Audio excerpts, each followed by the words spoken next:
25 तारीख को प्रदोष और 26 तारीख को शिवरात्रि। अब जरा प्रदोष के पर्यांत की, प्रदोष के बाद की बिल्कुल लगी हुई पीठ से जो शिवरात्रि होती है, वो शिवरात्रि अगर उस शिवरात्रि का व्रत, साधना, तप, भजन, संसार का मनुष्य कर लेता है तो जिंदगी में उसने कोई व्रत किए ना किए हो, अगर एक व्रत शिवरात्रि का, प्रदोष की पीठ से लगी हुई शिवरात्रि का अगर कर लेता है तो उसको पूरे जीवन के व्रत का पुण्य फल प्राप्त हो। एक व्रत शिवरात्रि का प्रदोष पर्यंत की, अर्थात प्रदोष की पीठ से जुड़ी हुई। अब अगर आप कोई ब्राह्मण से, अगर कोई विद्वज्जन से, कोई पंडित जी से आप पूछेंगे प्रदोष कितनी बजे लग रहा है, वो बताएंगे फिर प्रदोष लगने के बाद प्रदोष कब समाप्त हो रहा है, तो जिस दिन 26 तारीख हो रही है उसमें लगा लगाया, दोनों की पीठ मिल रही है, दोनों।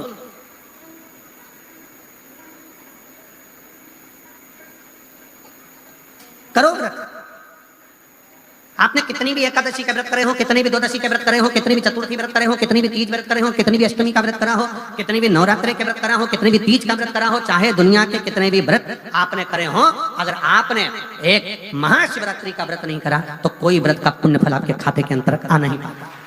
शिवरात्रि के व्रत की इतनी मूलता है। पर एक निवेदन है, अगर कोई बुजुर्ग है, कोई बीमार है, कोई बूढ़ा व्यक्ति है, बहुत बीमार है, तो उसको निवेदन है आप व्रत ये नहीं कि 24 घंटे का करो, आप व्रत 2 घंटे का कर लो, 1.5 घंटे का कर लो, 1 घंटे का कर लो, 15 मिनट का करो। पर निवेदन है कि जो बीमार व्यक्ति है वो आधे घंटे, 1 घंटा, 2 घंटा, 6 घंटा, 15 मिनट पर शंकर की शिवरात्रि का व्रत ये विचार कर करना। बहू बेटा नाते रिश्ते सबको कह देना। कोई बीमार व्यक्ति ना वो भी कह दे कि देख बेटा मेरा व्रत है, तो घर के लोग कहेंगे पापा आपकी तबीयत खराब, मम्मी आपकी तबीयत खराब, दादी आपकी तबीयत खराब, आप व्रत कैसे कर रही हो, बच्चे की व्रत, बच्चा कैसे व्रत कर रहा है, तो कह देना मेरा 2 घंटे का व्रत है, 2 घंटे मैं बाबा का नाम लेकर, जल चढ़ाकर, जल का आचमन कर कर मेरे बाबा की भक्ति कर लूं 2 घंटे की, मेरा व्रत पूर्ण हो जाएगा। मैं व्रत कर रहा हूं, आधी में पुनी। तुलसी बाबा कहते हैं थोड़े में बहुत होता है। आपके व्रत अगर कोई बीमार है उसके लिए, अगर कोई कष्ट है शरीर में उसके लिए ऐसा व्रत है, बाकी के सभी के लिए तो वही व्रत शिवरात्रि का पूर्ण व्रत है जिसमें भगवान शंकर की विरल भक्ति को हम प्राप्त करें। महाशिवरात्रि 26 फरवरी की है, 26 फरवरी। और प्रदोष कब का है, जम के बोलो जरा, 25 फरवरी। 25 फरवरी को भी शाम के समय प्रदोष काल में बाबा का दीप लगाइए, प्रार्थना करिए और 26 तारीख का व्रत करिए बिना संकोच। और जिसके घर में शंकर भगवान के व्रत के लिए अगर झगड़ा हो रहा है तो निवेदन है व्रत बिल्कुल मत करिए। पति पत्नी का झगड़ा हो रहा है, पति कह रहा है क्या शंकर शंकर लग रहा है, अपने को शिवरात्रि के दिन शंकर जी का अपमान नहीं सुनना। इसलिए राजी हो तो व्रत करो, राजी नहीं है पति, परिवार के लोग राजी नहीं है, चिड़चिड़ कर रहे हैं तुम्हारे व्रत करने से, तो आपके चक्कर में शंकर भगवान की निंदा तुम्हारे कान में जाए, ऐसा व्रत किसी का, ऐसे व्रत की कोई मूलता नहीं। आपके घर के लोग राजी हो, माता पिता राजी हो, सास ससुर राजी हो, पति राजी हो, पत्नी राजी हो, परिवार के लोग राजी हो, बेटा बेटी सब, बच्चों का मन है मम्मी मुझे व्रत करना है, हाँ बेटा कर, एक ही तो व्रत करना है शिवरात्रि का, करो। घर के बुजुर्ग ने कह दिया मुझे व्रत करना है, बिल्कुल करो, आज का मौका मिला है आपको करने का, महाशिवरात्रि का व्रत करिए। पर घर के अंदर अगर तुम्हारे व्रत करने से झगड़ा हो रहा है, काय को व्रत कर लिया, क्या होता है शंकर जी का व्रत करने से, क्या होगा शंकर जी का तप करने से, जबरदस्ती वसी और वाले महाराज के चक्कर में पड़ी हो, क्या होगा शिवरात्रि व्रत से, क्या होगा शंकर जी को जल चढ़ाने से, तो उससे अच्छा है अपने घर में बैठो, श्री शिवाय नमस्तुभ्यं, श्री शिवाय नमस्तुभ्यं, श्री शिवाय नमस्तुभ्यं, श्री शिवाय नमस्तुभ्यं, श्री शिवाय नमस्तुभ्यं, श्री शिवाय नमस्तुभ्यं। घर में बैठकर भगवान शंकर का गुणगान करो, भगवान शंकर का नाम जाप करो, भगवान शंकर की भक्ति करो, उससे बढ़कर कोई सुख नहीं, उससे बढ़कर कोई आनंद। पर निंदा ना सुनते हुए, कुछ गलत विचार ना लाते हुए, गलत सोच ना लाते हुए, गलत दृष्टि ना रखते हुए, गलत भाव ना रखते हुए भगवान शंकर की विरत भक्ति को अपने भीतर उतारने का प्रयास करें, शिव को अपने अंदर उतारने का प्रयास करें। शिव भक्ति, शिव महापुराण की कथा करें। 3 स्थान का स्पर्श रोग का निवारण कर देता है, 3 जगह पर चढ़ाया गया अक्षत हमारे मन को एकाग्रित कर कर और हमें अपनी मंजिल तक पहुंचा देता है, और प्रदोष और शिवरात्रि के मिलन का महोत्सव हमारे जीवन को आनंदता देगा। फिर एक निवेदन करूंगा, जीवन में अगर बहुत तकलीफ है, बहुत कष्ट है, आपको पहले भी कहा फिर कहते हैं शिवरात्रि पड़ेगी। ये शिवरात्रि निवेदन करूंगा, अगर जिंदगी में थोड़ी सी तकलीफ है, दुख है, कष्ट है, परेशानी है, तो उस शिवरात्रि को हाथ से मत जाने।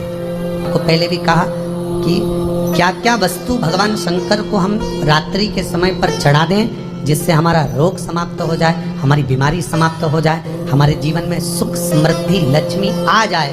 वो समर्पण का भाव। और शिवरात्रि आने में देरी है, आपके जीवन में बहुत कष्ट है, बहुत कष्ट। महाराज 5 कमलगट्टे, 5 बेलपत्र तांबे के लोटे में जल भरकर रख लीजिए। सीधे हाथ पर उस कलश को रखो जिसमें 5 कमलगट्टे और 5 बेलपत्र रखिए। श्री शिवाय नमस्तुभ्यम, शिव महापुराण का मूल मंत्र, जैसे भागवत का मूल मंत्र है ओम नमो भगवते वासुदेवाय, शिव महापुराण का मूल मंत्र है श्री शिवाय नमस्तुभ्यम। इस मंत्र का 5 बार स्मरण कर कर आपको जो तकलीफ है उसको हृदय चित्त से धरकर मस्तक से कलश को लगाकर किसी एकांतेश्वर महादेव पर, एकांतेश्वर महादेव मतलब अपने गांव से, नगर से, शहर से जो बाहर खेड़े में हो, बिल्कुल बाहर, जिस शिवलिंग पर कोई पूजन करने ना जाता हो, एकांत में बैठे हो, जंगल में बैठे हो, कहीं किसी वृक्ष के नीचे विराजमान हो, ऐसे एकांतेश्वर महादेव पर अपनी कामना कर कर वो जल समर्पित कर दो। 1 बेलपत्र, 1 कमलगट्टा उठाकर अपने घर पर लेकर आ जाओ। जो तकलीफ बहुत ज्यादा हो रही है 5 दिन में आपको मालूम पड़ जाएगी, 5 दिन में अंतर आ जाएगा। शिव का अनुमोदन करो, शंकर का स्मरण करो। महाराज शिव का, शंकर, मेरे बाबा विश्वनाथ का स्मरण करो, मिलेगा। फिर निवेदन करूंगा, ब्रह्मा ब्रह्मलोक में रहते हैं, भगवान विष्णु बैकुंठ में रहते हैं। मृत्यु लोक का अगर कोई देव है तो वो महादेव है। पृथ्वी का अगर कोई देवता है तो वो देव अधिदेव महादेव है। पर हमारी आदत है, हम पड़ोस की काकी आती है तो उसको प्रणाम करते हैं, मासी सास आती है तो उसको नमन करते हैं, चाची सास आती है तो उसको नमन करते हैं, और घर में सास बैठी रहती है उसको कभी नमन नहीं करते। आदत है ना हमारी। दूसरों को तो हम प्रणाम कर लेंगे पर घर की सास को नमन नहीं कर पाते। उसी तरह हम भगवान विष्णु का स्मरण कर रहे हैं, ब्रह्मा का स्मरण कर रहे हैं, सारे 33 कोटि देवताओं का स्मरण कर रहे हैं, पर भूलोक का इस देव अधिदेव महादेव का हम कितना स्मरण कर रहे हैं। हम तो भगवान शंकर के मंदिर में भी जाते हैं तो छल करते हैं। गए मंदिर में, वहां का लोटा उठा लिया, पानी भर लिया, शंकर जी को चढ़ा दिया। लोटा दूसरे का, पानी दूसरे का, मंदिर भी दूसरे, पानी दूसरे का, लोटा दूसरे का, शंकर जी पे चढ़ा रही। अगर शंकर को जल चढ़ाना है तो घर से लेकर जा, लोटा भी घर से लेकर जा। और अगर मंदिर का पानी लिया है, मंदिर का लोटा लिया है तो 1 रुपए लोटे का किराया, और 1 रुपए जो लाइट जली, पानी भरा जिस पुजारी ने, उसका 2 रुपया दान पेटी में डाल, तब जाकर तू शंकर को पानी चढ़ाएगी, तब शंकर उस जल को स्वीकार करता है। किसी की लगी लगाई थाली मिल जाए पूजन की और तुम सिर पे पल्लू लेके कुंकू चावल रोली बोली सब चढ़ा दो, और बेचारी वो बाद में आए तो देखे तो यहाँ सब साफ, तो क्या भगवान स्वीकार करेगा? भगवान ऐसा स्वीकार नहीं करे। फिर निवेदन है, बरसाती मेंढक मत बनो रे, अच्छे से सेवा करो, थोड़ी करो पर अच्छी करो, घर से पानी लेकर जाओ। किसी की लगी लगाई थाली में से कुंकू चावल चढ़ा दोगे तो कुछ मिलना है क्या? अरे बोलो तो। विष्णु पुराण में तो यहाँ तक लिखा है कि किसी का लगा हुआ दिया, किसी का दिया मंदिर के अंदर रखा था, तुमने अपना डब्बा खोलकर बत्ती निकालकर उसके दिए में रखकर जला दी और सोच रही है कि मैंने खूब बड़ा काम कर दिया, तो उसका तो फल ही नहीं मिला। विष्णु पुराण कह रही है, खुद का दिया, खुद की बाती, खुद का दीप अगर जलाती तो फल मिलता। किसी मंदिर में तुम रोज डब्बी लेकर जाओ, बत्ती लेकर जाओ, मना नहीं है, पर उस मंदिर में पहले से 5 दिए, 7 दिए, 11 दिए तुम रखकर आओ तो जलाओ। दूसरे के रखे हुए दिए में 50 बार बाती जला कर आना, उसका कोई फल नहीं मिलने वाला, उसका कोई फल नहीं है हमारा। खुद खुद का जल लेकर जाओगे, खुद का लोटा लेकर जाओगे तो फिर यहाँ तो स्वयं भागवत कह रही है, राजा बलि के सामने वामन भगवान कहते हैं राजन तेरे कमंडल को लेकर आ, उससे संकल्प छोड़, अगर मेरे जल का संकल्प छोड़ेगा तो उसका कोई फल नहीं मिलने वाला। और अगर कोई यहाँ आता भी है तो साथ में पानी की बोतल लाओ, चावल लाओ, पूजा की थाली लाओ, फिर बैठो। अपना संकल्प अपना होना, उसका फल हजारों गुना प्राप्त होता है। दूसरे का जल, दूसरे का चावल स्वीकार कर लिया, उससे फल की कामना नहीं मिलता। विचार करना कि शंकर भगवान की शिवरात्रि साधना की रात्रि होती है। शंकर भगवान की शिवरात्रि एक आराधना की रात्रि होती है। हमने पहले भी कथाओं में कहा, हर महीने शिवरात्रि आती है, प्रत्येक महीने शिवरात्रि पड़ती है, और प्रत्येक महीने की शिवरात्रि पर अगर आपसे बन सके, आप दुनिया में अगर आपके पास में लोग कहें कि ये बहुत गरीब व्यक्ति है, बहुत साधारण व्यक्ति है, इसके पास धन नहीं है, वैभव नहीं है, सत्ता नहीं है, इसके पास खुद का मकान नहीं है, इसके पास खुद की प्रॉपर्टी नहीं है, इसके पास खुद की दुकान नहीं है, दूसरे के यहाँ काम करता है, इसके पास कुछ भी नहीं है, हम उनसे कहेंगे 12 महीने शिवरात्रि आती है, 5 जगह पर चढ़ाई हुई बेलपत्र, आप 1 वर्ष 12 शिवरात्रि का एक नियम ले लो, 5 जगह पर बेलपत्र समर्पित करना सीख जाओ। एक बेलपत्र,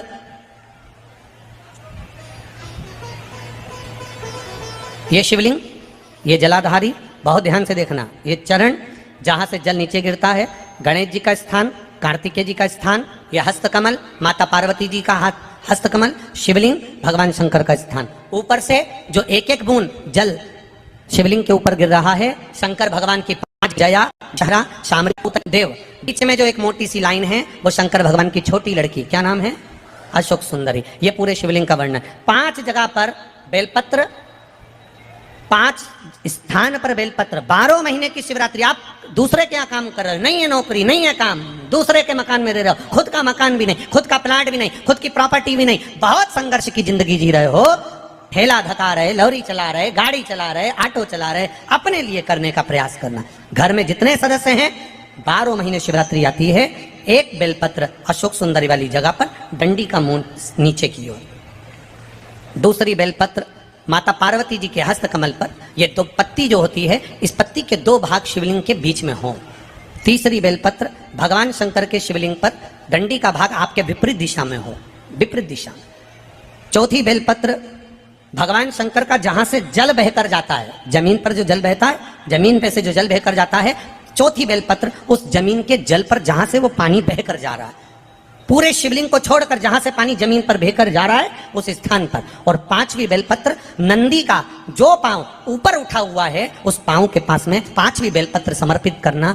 एक शिवरात्रि से लेकर 12 शिवरात्रि जो 1 वर्ष तक कर लेता है, 1 वर्ष अपनी कड़ी मेहनत के साथ में मेहनत पूरी करना। और ये 5 बेलपत्र हर महीने जो शिवरात्रि आती है उस पर समर्पित करना प्रारंभ कर दीजिए और मेहनत करना प्रारंभ कर दीजिए। आपको आपके कर्म का फल मिलेगा। साल भर के अंदर आप अच्छे बनकर बैठ सकते हैं। एक बेलपत्र, एक धतूरा, धतूरा जानते हो? अरे बोलो तो जम के, जानते हो ना? एक बेलपत्र, एक धतूरा, एक शमीपत्र। शमीपत्र कितना? एक बेलपत्र, एक धतूरा, एक शमीपत्र और एक सफेद पुष्प, केवल एक सफेद पुष्प, एक आखा चावल का दाना। आखा का मतलब जानते हो? मतलब पूरा सेगा चावल का दाना। एक चावल का दाना, एक सफेद पुष्प, एक धतूरा, एक बेलपत्र। ये सब हाथ में लेकर, अगर तुमको ऐसा लगता है कि आपको ऐसा महसूस होता है कि मेरी सारी राहें बंद पड़ी हुई है और मैं जिस काम में हाथ डालता हूँ वो काम आज होता ही नहीं, दिन लग जाते हैं। जब दुनिया के लोगों के